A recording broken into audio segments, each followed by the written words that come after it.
अस्सलाम वालेकुम जी। हाँ जी, किदा जी? ठीक ठाक। अच्छा जी, असी एक छोटी जी पार्टी की है, किसी की बर्थडे नहीं गई, वैसे ही भाई माशाल्लाह मिलन आए सी। तला भाई दे फैन है, अल्लाह पाक इन्हों सलामत रखे। भाई कैनेडा होंगे ने माशाल्लाह, अल्लाह पाक इन्हों के रिज़्क च बरकत तरक्की अता फरमावे जी। साडियां दुआवां इन्हां दे नाल आने वाले फैन लई साडियां दिल तो इज्जतां होंदियां इन्हां लई माशाल्लाह, अल्लाह पाक सलामत रखे। ਅਸੀਂ सोचा यार छोटी जी एक वीडियो बना लीए नाल, और नाल तुहाडे दो चार पोइट्रियां साझी कर लीए। भाई होनी माशाल्लाह बड़े फैन ने और इन्हां दी पोइट्री दे दीवाने ने। अच्छा, सब तो पहले तुहाडे नाल असीं वो पोइट्री साझी करांगे जिहड़ी पोइट्री दे भाई दीवाने ने। ते तला भाई नूं रिक्वेस्ट करदे आ, तुसीं भी सुनो, भाई भी मज़ा लैंदे, तुसीं भी लवो। वीडियो अच्छी लगे लाइक ते कमेंट जरूर कर देना, बड़ी मेहरबानी होएगी जी। तला भाई वो पोइट्री सुनाओ जिहदा करके भाई तुहानूं मिलन आए ने। वो कहते हैं कि लोग पागल कैसे हो जाते हैं, देखो ऐसे हो जाते हैं। ख्वाबों का धंधा करती हो, कितने पैसे हो जाते हैं। और दुनिया सोना बहुत मुश्किल है, तेरे जैसे हो जाते हैं। और मेरे सब काम खुदा करता है, तेरे वैसे हो जाते हैं। सरे हसीन थी वो और फूल चुन के लाती थी, मैं शेर कहता था, वो दास्तान सुनाती थी। ये फूल देख रहे हो, ये उसका लहजा था। वो झील देख रहे हो, यहाँ वो आती थी। मुनाफिकों को मेरा नाम जहर लगता था, वो जानबूझकर गुस्सा होने दिलाती थी। उसे किसी से मोहब्बत थी पर वो मैं नहीं था, ये बात मुझसे ज्यादा उसे रुलाती थी।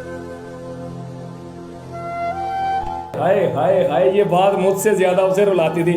अच्छा तला भाई, एक तो भाई ने मैं पूछना चाहांगा कि तुसी इसे पोइट्री दे क्यों फैन होए हो?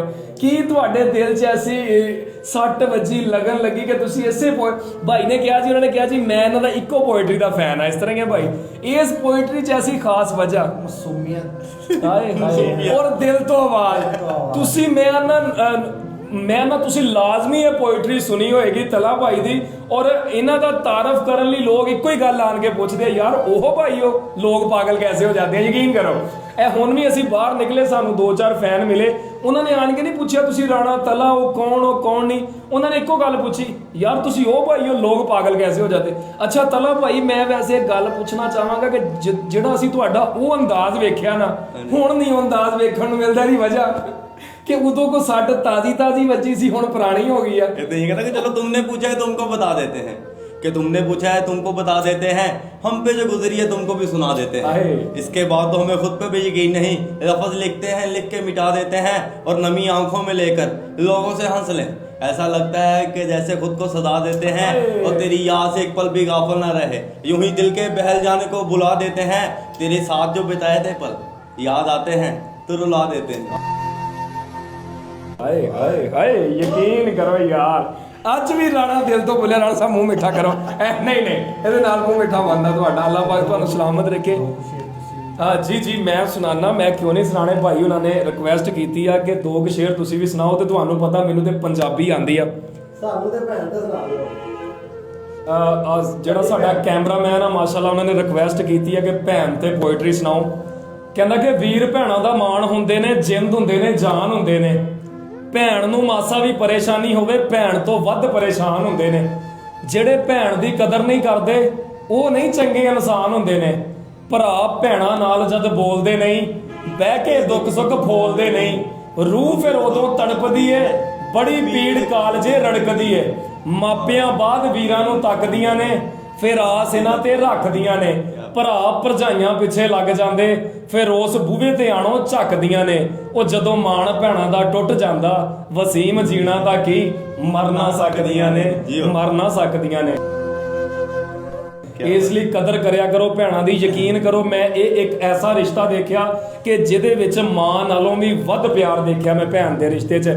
ਤੇ ਭੈਣ ਦੀ ਕਦਰ ਲਾਜ਼ਮੀ ਕਰਿਆ ਕਰੋ।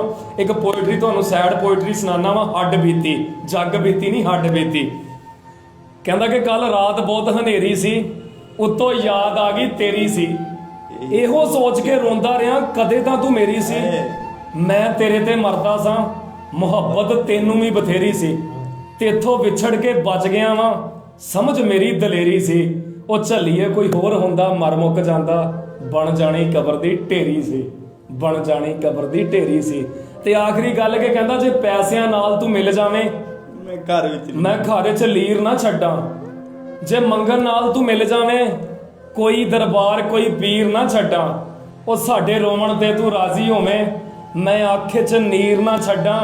तेरी याद चो पल भी गाफल होवे, ਇਹੋ ਜਿਹੇ ਦਿਲ ਨੂੰ ਚੀਰ ਨਾ ਛੱਡਾਂ ਕਿਆ? ਉਹ ਤੂੰ ਹੁਕਮ ਤਾਂ ਕਰ ਮੈਂ ਮਰ ਵੈਸਾਂ ਜਿਵੇਂ ਉਹ ਕਹਿੰਦਾ ਨਾ ਤੂੰ ਸੱਦ ਕੇ ਵੇਖ ਮੈਂ ਨੱਸਦਾ ਹਾਂ ਜੇ ਜੁੱਤੀ ਪਾਵਾਂ ਤੇ ਕਾਫਰ ਆਗੀ ਤੇ ਚੌਕਟ ਤੇਰੀ ਤੋਂ ਸਾਰੀ ਜ਼ਿੰਦਗੀ ਜੇ ਸਿਰ ਉਠਾਵਾਂ ਤੇ ਕਾਫਰ ਆਗੀ ਤੇ ਪੂਜਾ ਮੇਰੀ ਚ ਫਰਕ ਜੇ ਹੋਵੇ ਉਹ ਸੱਜਣਾ ਖੰਜਰ ਦੀ ਲੋੜ ਕੋਈ ਨਹੀਂ ਖੁਦਾ ਗਵਾਏ ਤੂੰ ਅੱਖ ਜਾ ਉਠਾਵੀਂ ਮਰਨਾ ਚਾਹਾਂ ਤੇ ਕਾਫਰ ਆਖੀ ਵੈਰੀ ਗੁੱਡ ਦਿਲ ਵੈਰੀ ਦੀ ਗੁੱਡ ਦੁਨੀਆ ਤੇ ਤੇਰੇ ਬਾਜੋ ਜੇ ਕੋਈ ਵਸਾਵਾਂ ਤੇ ਕਾਫਰ ਆਗੀ ਤੇ ਜਨਾਬ ਉਮੀਦ ਕਰਦਾ ਤੁਹਾਨੂੰ ਸਾਡੀ ਵੀਡੀਓ ਬਹੁਤ ਚੰਗੀ ਲੱਗੀ ਹੋਏਗੀ ਸਰਕਾਰ ਤੁਸੀਂ ਵੀ ਕੋਈ ਜ਼ਾਲਮ ਜਿਹਾ ਸ਼ੇਰ ਹਾਏ ਬਿਸਮਿਲ੍ਲਾ ਕਰੀਏ ਜੀ ਸਾਡੇ ਕੈਮਰਾਮੈਨ ਭਰਾ ਦੀ ਰਿਕਵੈਸਟ ਆ ਗਈ ਆ ਜੀ ਤੇ ਜਿੱਦਾਂ ਭਾਈ ਮਿਲਣ ਆਇਆ ਕੈਨੇਡਾ ਹੁੰਦੇ ਬਾਹਰ ਤੇ ਉਹ ਪ੍ਰਦੇਸ਼ਾਂ ਦੀ ਪੋਇਟਰੀ ਕਰਨਾ ਜਦ ਦਾ ਪੁੱਤਰ ਬਾਹਰ ਗਿਆ ਹੈ ਤੇ ਉਹ ਸੁਣਾਵਾਂਗਾ ਕਹਿੰਦੇ ਕਿ ਜਦ ਦਾ ਪੁੱਤਰ ਬਾਹਰ ਗਿਆ ਹੈ ਖਾਲੀ ਹੋ ਕਰ ਬਾਹਰ ਗਿਆ ਹੈ ਝੂਠੇ ਹਾਸੇ ਹੱਸਦੀਆਂ ਪਈ ਮਾਂ ਲੋਕਾਂ ਨੂੰ ਆ ਦੱਸਦੀਆਂ ਪਈ ਕਿ ਡਾਲਰ ਪਾਉਂਡ ਕਮਾਉਂਦਾ ਹੈ ਸੋਹਣਾ ਉੱਥੇ ਦਫ਼ਤਰ ਜਾਂਦਾ ਹੈ ਸੋਹਣਾ ਤੇ ਉੱਚੀ ਕੋਠੀ ਪਾ ਬੈਠੀਆਂ ਸੋਹਣਾ ਘਰ ਬਣਾ ਬੈਠੀਆਂ ਤੇ ਕੁੱਲੀ ਛੱਡ ਕੇ ਕੋਠੀ ਪਾਈਏ ਕੀਤੀ ਸਾਰੀ ਉਸ ਕਮਾਈਏ ਤੇ ਪਿਓ ਦਾ ਭਾਰ ਉਠਾ ਲਿਆ ਸੋਹਣੇ ਇੰਨਾ ਕੁਛ ਕਮਾ ਲਿਆ ਸੋਹਣੇ ਜਦ ਵੀ ਸ਼ਹਿਰ ਮੈਂ ਜਾਨੀ ਆ ਲੱਖਾਂ ਦੇ ਵਿੱਚ ਆਨੀ ਆ ਹੁਣ ਕਾਦਾ ਪਰਦੇਸ ਨਹੀਂ ਅੜੀਏ ਬਾਹਰ ਵੀ ਆਪਣਾ ਦੇਸ਼ ਨਹੀਂ ਅੜੀਏ ਜਦ ਵੀ ਕੋਈ ਮਜਬੂਰੀ ਹੋਵੇ ਉਹਦਾ ਆਉਣ ਜ਼ਰੂਰੀ ਹੋਵੇ 8 ਘੰਟੇ ਵਿੱਚ ਆ ਜਾਂਦਾ ਹੈ ਸਾਰੇ ਕੰਮ ਨਿਪਟਾ ਜਾਂਦਾ ਹੈ ਐਨੇ ਵਿੱਚ ਦਾ ਹੰਝੂ ਡੈ ਪੈ ਇੰਜ ਨਿਕਲੇ ਕੇ ਬੋਲਣ ਪੈ ਪੈ ਫਿਰ ਮਾਂ ਸੱਚ ਬੋਲਣ ਲੱਗ ਪਈ ਦਿਲ ਦੇ ਜ਼ਖਮ ਫਰੋਲਣ ਲੱਗ ਪਈ ਬਾਹਰੋਂ ਬਾਰੀ ਜੀਂਦੀਆਂ ਅੜੀਏ ਅੰਦਰੋਂ ਤੇ ਉਹ ਮਾਰ ਗਿਆ ਹੈ ਕਿ ਜਦ ਦਾ ਪੁੱਤਰ ਬਾਹਰ ਗਿਆ ਹੈ ਖਾਲੀ ਹੋ ਕਰ ਬਾਹਰ ਗਿਆ ਹੈ ਤੇ ਰੋਟੀ ਠੰਡੀ ਖਾਂਦਾ ਨਹੀਂ ਸੀ ਕਿ ਰੋਟੀ ਠੰਡੀ ਖਾਂਦਾ ਨਹੀਂ ਸੀ ਕੱਪੜੇ ਗੰਦੇ ਪਾਉਂਦਾ ਨਹੀਂ ਸੀ ਨੀਂਦਰ ਦਾ ਬੜਾ ਹੀ ਪੱਕਾ ਸੀ ਸੁਬਹ ਮਸੀਤੇ ਜਾਂਦਾ ਨਹੀਂ ਸੀ ਗੱਲ ਉੱਤੇ ਲੜਦਾ ਸੀ ਉਹ ਇੰਨਾ ਗੁੱਸਾ ਕਰਦਾ ਸੀ ਉਹ ਉੱਥੇ ਕਿਸ ਨਾਲ ਲੜਦਾ ਹੋ ਸੀ ਕਿਵੇਂ ਗੁਜ਼ਾਰਾ ਕਰਦਾ ਹੋ ਸੀ ਇਹ ਕੰਮ ਦਿਲ ਨੂੰ ਠਾਰ ਗਿਆ ਹੈ ਕਿ ਜਦ ਦਾ ਪੁੱਤਰ ਬਾਹਰ ਗਿਆ ਹੈ ਖਾਲੀ ਹੋ ਕਰ ਬਾਹਰ ਗਿਆ ਹੈ ਹਾਏ ਹਾਏ ਹਾਏ ਜਦ ਦਾ ਪੁੱਤਰ ਬਾਹਰ ਗਿਆ ਹੈ ਖਾਲੀ ਹੋ ਘਰ ਬਾਹਰ ਗਿਆ ਯਕੀਨ ਕਰੋ ਅੱਖਾਂ ਨਮ ਹੋ ਜਾਂਦੀਆਂ ਬੰਦੇ ਦੀਆਂ ਅਗਰ ਦਿਲ ਲਾ ਕੇ ਸੁਣਿਆ ਜਾਵੇ ਲੇਕਿਨ ਜਿੱਥੋਂ ਤੱਕ ਮੈਂ ਦੇਖਿਆ ਦਿਲ ਲਾ ਕੇ ਤੇ ਸਿਰਫ ਕੁੜੀਆਂ ਦੀ ਵੀਡੀਓ ਵੇਖੀ ਜਾਂਦੀ ਆ ਚੰਗੀਆਂ ਗੱਲਾਂ ਕਿੱਥੇ ਸੁਣੀਆਂ ਜਾਂਦੀਆਂ ਇਹਦੇ ਨਾਲ ਇਜਾਜ਼ਤ ਦਿਓ ਆਪਣੇ ਵੀਰ ਮੀਆਂ ਦਿਲਦਾਰ ਨੂੰ ਤੇ ਰਾਣਾ ਤਲਾ ਭਾਈ ਨੂੰ ਜਜ਼ਾਕੱਲਾ ਮਿਹਰਬਾਨੀ ਜਿਨ੍ਹਾਂ ਨੇ ਸਾਡੀ ਮੁਕੰਮਲ ਵੀਡੀਓ ਦੇਖੀ ਆ ਇੱਕ ਛੋਟਾ ਜਿਹਾ ਕੰਮ ਕਰ ਦਿਓ ਕਮੈਂਟ 'ਚ ਆਪਣੀ ਰਾਏ ਦਾ ਇਜ਼ਹਾਰ ਜ਼ਰੂਰ ਕਰ ਦਿਓ ਲਾਈਕ ਕਰ ਦਿਓ ਤੇ ਸ਼ੇਅਰ ਵਾਲੇ ਬਟਨ ਤੇ ਦੱਬ ਕੇ ਸ਼ੇਅਰ ਨੋ ਕਰ ਦਿਓ ਅੱਲਾ ਹਾਫਿਜ਼